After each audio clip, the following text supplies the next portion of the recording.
É uma coisa do imponderável, do jogo, que não vai acontecer sempre. A partida estava igual. Não estava confortável para ninguém, fora um contra-ataque da França, ninguém oferecia muito risco ao adversário, mas daquele momento em diante, o Digne se perdeu e a seleção francesa não foi nem perto do que ela mostrou até agora na Copa do Mundo. Muito, obviamente, por mérito da Espanha, né? O Hoffmann já chamou a atenção da posição do Oyarzabal.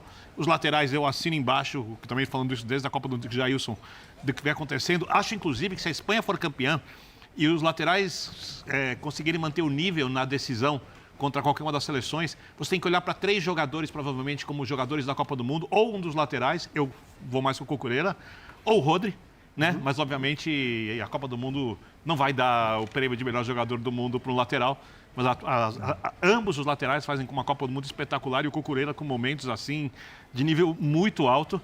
Rapaziada, bora para aquele pós-jogo inacreditável, pelo menos, acho que para muitos, hein? França eliminada da Copa do Mundo, França 0, Espanha 2 aí, jogo de semifinal pela Copa do Mundo e a França ficou pelo caminho, hein?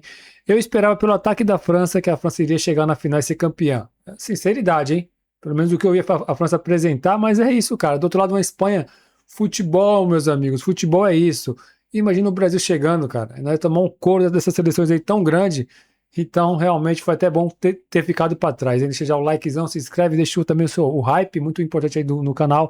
E também o seu comentário aí sobre esse vídeo aqui, sobre a Espanha vence a primeira finalista da Copa do Mundo. E quem será a outra finalista, hein? Deixa já nos comentários aí, Inglaterra ou Argentina? Inglaterra vai, para mim, chegar, vai eliminar a Argentina com uma certa facilidade, eu tô achando, hein? Mas é isso, cara. Tudo que eu tô falando aqui não tá dando muito certo, não. Bora pro vídeo direto também da ESPN Brasil. Tamo junto aí, Deus abençoe sua vida. Vamos pro vídeo, tá top. O Paulo Calçade, depois da Euro, da Nations, agora com a Copa, dá pra pedir música? Ah, cara, boa Tudo tarde. bem? Né? Foi um partidaço da Espanha. E sabe o que tem de mais legal esse jogo? É aquele jogo que a gente senta aqui, você consegue descrever exatamente.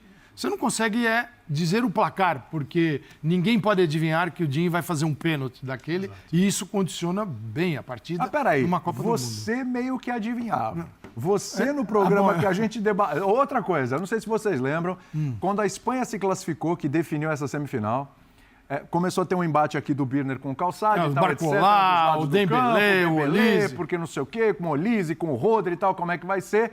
E eis que o Calçade vira e fala assim, mas com o Lamine do outro lado tá fácil pro Digne, né? Tava mesmo. Foi dali, saiu o pênalti. E o gol impedido do Lamine foi em cima do Digne também. Assim, isso não dá para prever, né? Você sabe que tem um monstro em cima de um lateral que não é um monstro como ele. Então, também o Lamine em cima de qualquer lateral leva vantagem. O Digne hoje estava mal. Você não consegue prever pênalti, cartão amarelo, cartão vermelho.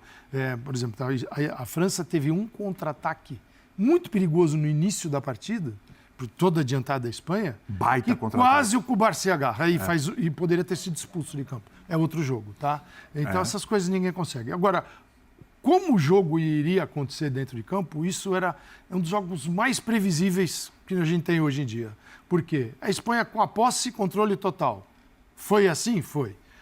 A França vertical. Não é um time com a posse e controle total. Ela exerceu a posse em adversários com um bloco muito baixo, fundados na defesa. Por um time que sai, era a Espanha finalmente dando à França aquilo que a França queria na Copa toda, que era jogar um pouco mais atrás e sair na velocidade de Mbappé, Olise, Dembélé, Doué ou Barcola, um festival. Só que a Espanha marcou alto, deu esse campo para a França, mas entrou com uma intensidade necessária para esse tipo de postura. Nenhum time que joga adiantado pode ter uma postura passiva na hora que perde a bola, porque aí você está morto. E a Espanha entrou e bem. E basta, quem quiser, vai. Você tem uma série de aplicativos aí para olhar. Você olha o meio de campo da França, tem o Rabiot e o Tchouaméni juntos, assim. Aí você vai para o meio de campo da França, da Espanha. Então, 5 aqui. Cara, isso era previsível. Um meio de campo absoluto contra um meio de campo de 2 jogadores. O Olise, ficou pesado demais para o Olise voltar no Rodri. O Olise, aí uma hora troca, bota o Dembélé e pior ainda, o Dembélé voltando para marcar o volante. Então, assim, o Rodri, cara, era só assim, cabeça erguida, ele é alto, só ali, maestro. Pum. E o Dani Olmo jogou demais. Fabian Ruiz, entrou Fabian Ruiz Não entrou o Pedri, entrou depois do segundo tempo. Aliás, as trocas da Espanha deram a Espanha, assim, revigoraram o time dentro do seu padrão. Só entrou o Nico Williams, que é mais rápido, Sim. mas para um time que está abandonando lá atrás, como a França, fazia sentido. Então, assim, dentro daquele jogo mapeado, que se sabia como cada um ia jogar, a Espanha saiu melhor. Por circunstâncias, teve o pênalti, mas teve um controle absurdo. Ela teve mais posse, inclusive, no geral, mesmo não tendo a bola no final do jogo, que é a França tentando de qualquer jeito. Mas, assim, foi um partidaço da Espanha. E ponto para o De La Fuente. Ele manteve o Dani Olmo, poderia ter jogado com Fabian Ruiz, Pedri e Rodri. Ele manteve o Dani Olmo, Baena encorpando o meio de campo. Que faz uma boa Copa. O Oyarzabal também joga ali. Então, a quantidade de jogadores da Espanha no centro do campo assim, foi aquilo que determinou a vitória do time espanhol. E a França sabia disso, não tem nenhuma novidade, só que não conseguiu. Para continuar o nosso programa nesse clima de reconhecimento ao talento individual, vamos ao Gustavo Hoffmann, né? Porque esse acompanhou o professor Paulo Calçade no bolão, na classificação espanhola. Eles só falaram 2-1. Eu estava achando que a França ainda ia fazer um golzinho, né? Mas não rolou esse golzinho francês. Superestimaram a França?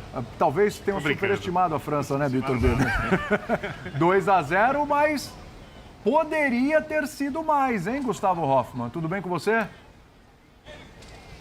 Tudo bem, William? Um grande abraço a você, aos companheiros, ao fã de esportes. Enorme vitória da seleção francesa de imposição de ideias, de estilo, de futebol. A Espanha foi com sobras o melhor time em campo na tarde desta... Não tenho a menor ideia que dia da semana é hoje. Na tarde de hoje, aqui em Arlington, região metropolitana de Dallas. Mas foi uma vitória, assim, convincente da seleção espanhola. O 2-1 que eu palpitei, e que era o palpite do Calçade também, imagino que o Calçade, assim como eu, imaginou que o ataque da França marcaria um gol. Por isso que eu achava que para a Espanha vencer o jogo, ela precisaria de 2 gols, porque eu imaginava que o ataque da França, pelo menos um gol, ia guardar. Não conseguiu. Um tão poderoso ataque francês, que encantou na Copa até aqui, isso é um fato. Isso é um fato. Apesar do jogo de hoje, a França, com seu quarteto ofensivo, encantou até as quartas de final. Hoje, esse ataque francês foi engolido pela coletividade espanhola. A Espanha ganhou o jogo no meio-campo. Aquilo que a gente tanto falou nos dias anteriores ao jogo, aconteceu e aconteceu com um toque de maestro do Luis de la Fuente. O Mikel Oyarzabal hoje foi meio-campista. A Espanha jogou sem um centroavante no jogo de hoje. O posicionamento médio do Oyarzabal no jogo de hoje foi próximo ao Rodri. No primeiro tempo, Fabian Ruiz e Dani Olmo tiveram posicionamentos médio mais à frente do Oyarzabal do que o seu próprio atacante central. O time tinha Baena, Oyarzabal, Rodri, Fabian Ruiz e Olmo nesse setor.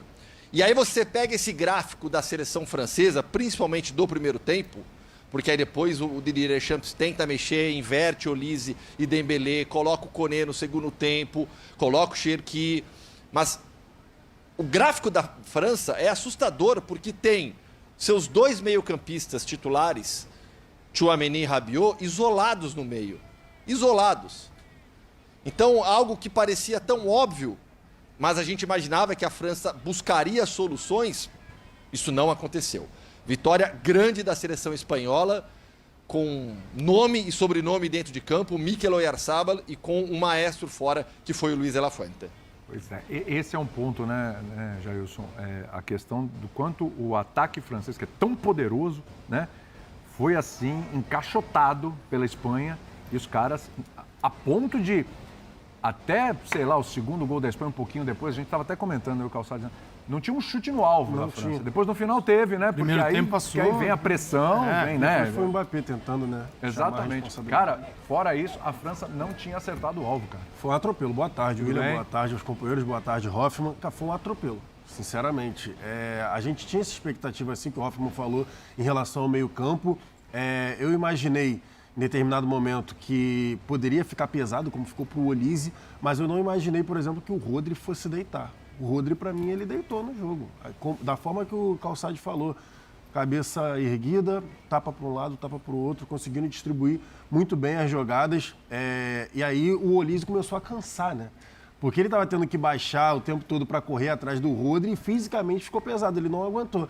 Enfim, do meio-campo a gente vai falar, porque foi o controle mesmo completo de bola da Espanha. Admirável, né? Da forma impressionante como é o hat-trick, né, da Espanha em relação às eliminações em cima da França. Mas eu queria destacar os dois laterais, porque numa conversa prévia que a gente teve ali no Sport Center, eu falei que os dois laterais seriam decisivos, poderiam ser decisivos no jogo, porque os dois laterais da França tinham a característica mais defensiva, né? Tudo bem que o Digne é mais ofensivo, mas na seleção o papel dele é mais defensivo do que ofensivo. E que os laterais espanhóis são muito influentes na parte ofensiva da seleção e que eles poderiam definir a partida porque eles fazem ultrapassagens, movimentos que os laterais franceses não fariam. E foi exatamente o que aconteceu, né? O Pedro Porro chegando à frente, o Cucurella também, que partidaça. A gente estava falando com o Jean aqui antes, o Rodri, ele eleva ainda, ele e o Dani Olmo, né? O Dani Olmo pelo encaixe, que dá ao meio campo, e o Rodri pelo que está fazendo. Mas eu continuo destacando o Cucurella. Para mim, a Copa do Mundo do lateral esquerdo espanhol é um absurdo, o que ele está fazendo. Para mim, a Copa dele é extremamente positiva, tanto ofensiva como defensivamente. Ele está jogando demais. Demais mesmo, então fica aqui o meu destaque para os dois laterais espanhóis também. Tudo bem. Te espantou o tamanho do domínio da Espanha sobre a França hoje, Berner? Tudo bem? Tudo bem, William? Boa noite a você. Boa noite. Boa noite já?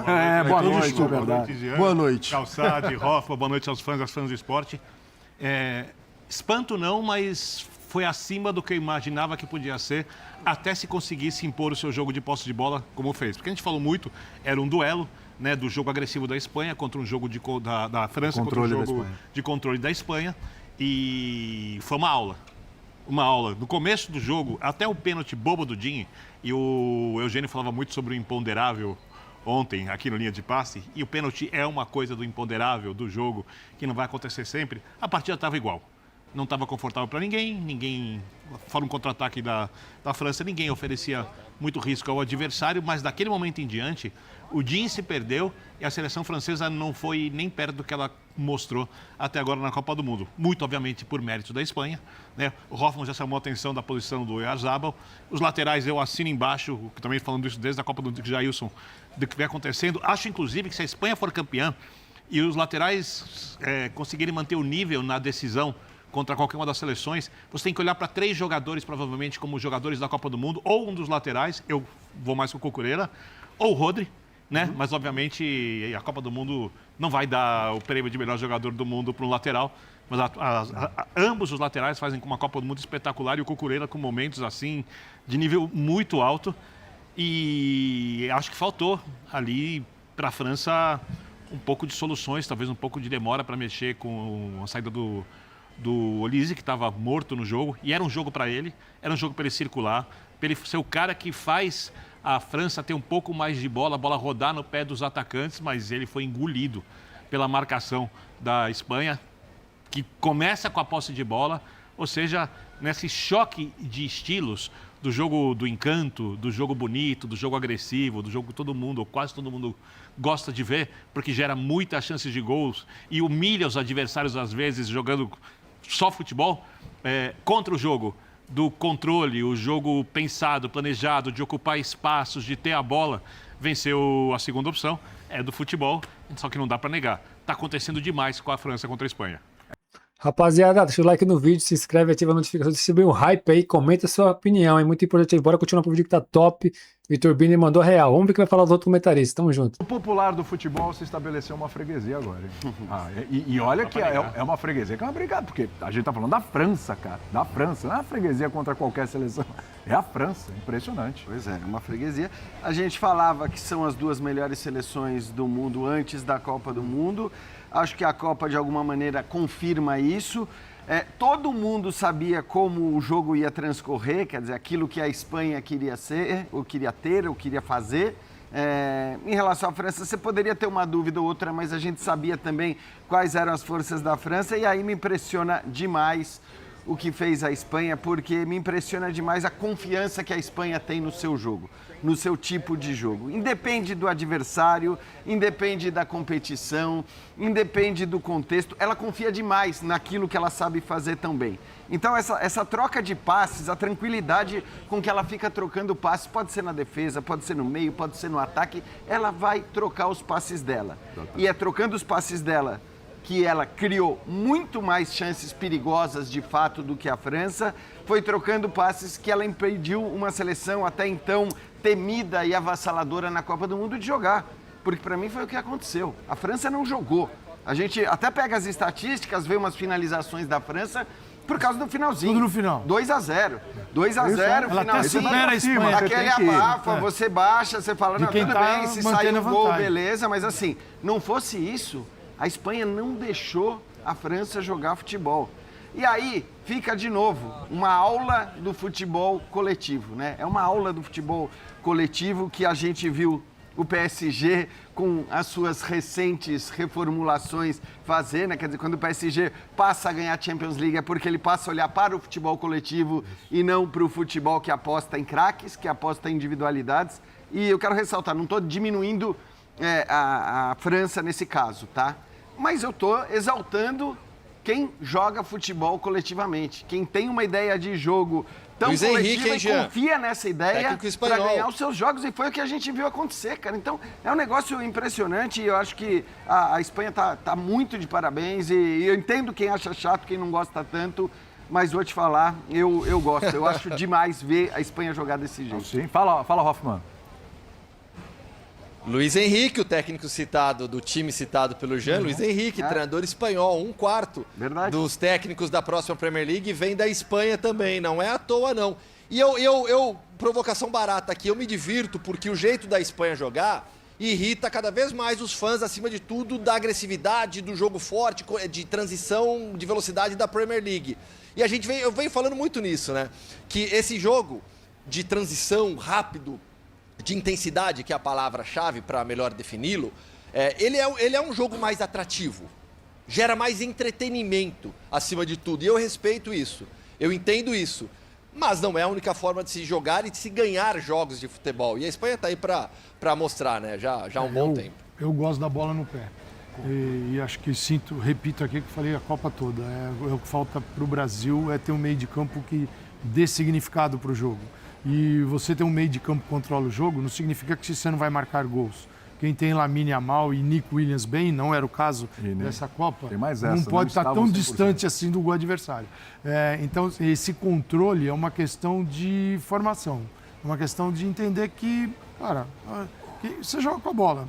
E quem joga... E o incrível, no final, claro que no final com 2-0, tem um componente emocional que toca os dois lados. O lado de quem viu está vendo a Copa ir para o espaço, e o lado de quem fala que baita placar, vamos defender. Então você fica um jogo diferente. Há menos controle daquele time que controlou o jogo todinho, quase todinho, foi a Espanha.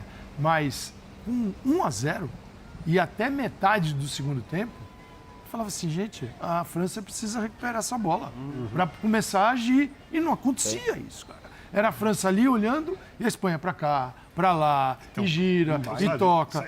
E o que é mais legal, você não tem esse jogo da Espanha não existe se quem jogar no centro do campo não se movimentar.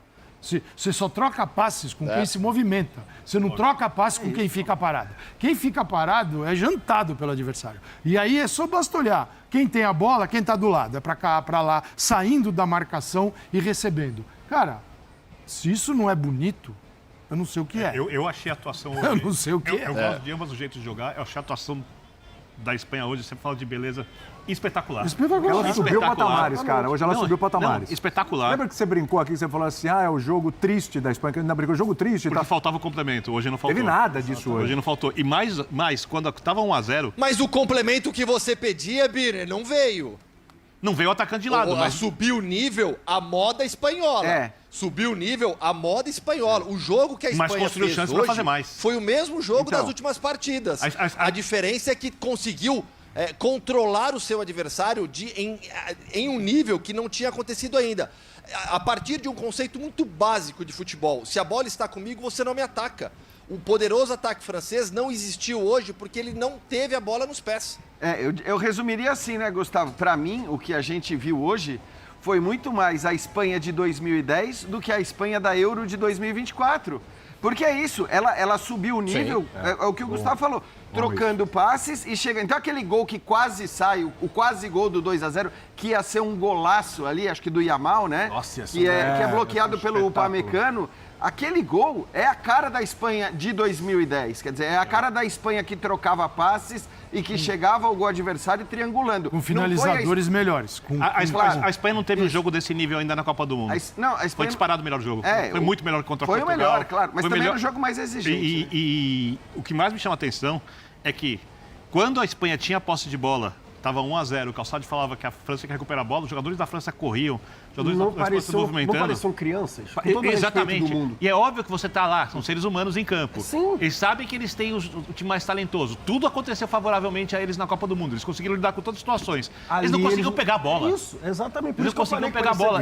E a França foi com a bola, minando mentalmente, emocionalmente a seleção francesa. Exatamente. Chegou um momento que, no final, quando a França estava lutando para tentar, quando a França recuou um pouco, estava 2-0, estava tentando fazer o gol, a Espanha parecia que tinha certeza que não ia tomar o gol. E a França estava naquele modo que você tenta achar um gol para tentar renascer no jogo. Mas ela não acreditava. Ela só tentava. Você começa a porque perder ela estava destruída, estava no córner. Perde o caminho. Destacando, né? Queria destacar também que o Hoffmann falou essa questão da Espanha semelhante de 2010. Foi essa semana ou foi semana passada? Já não lembro mais, Hoffmann. Tô que nem você, já não sei nem que dia é hoje.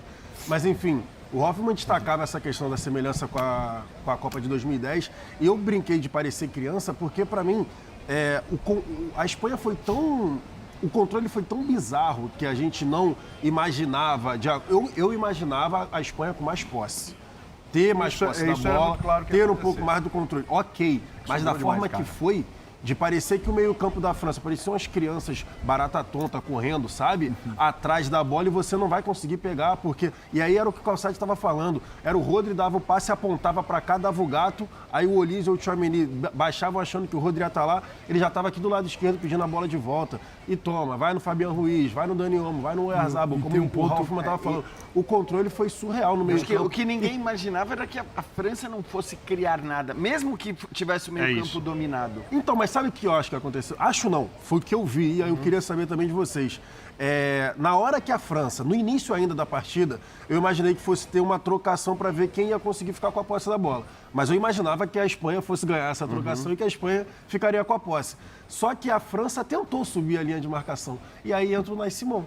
O contestado, Nais Simon, que 2 ou 3 vezes que ele sai da área.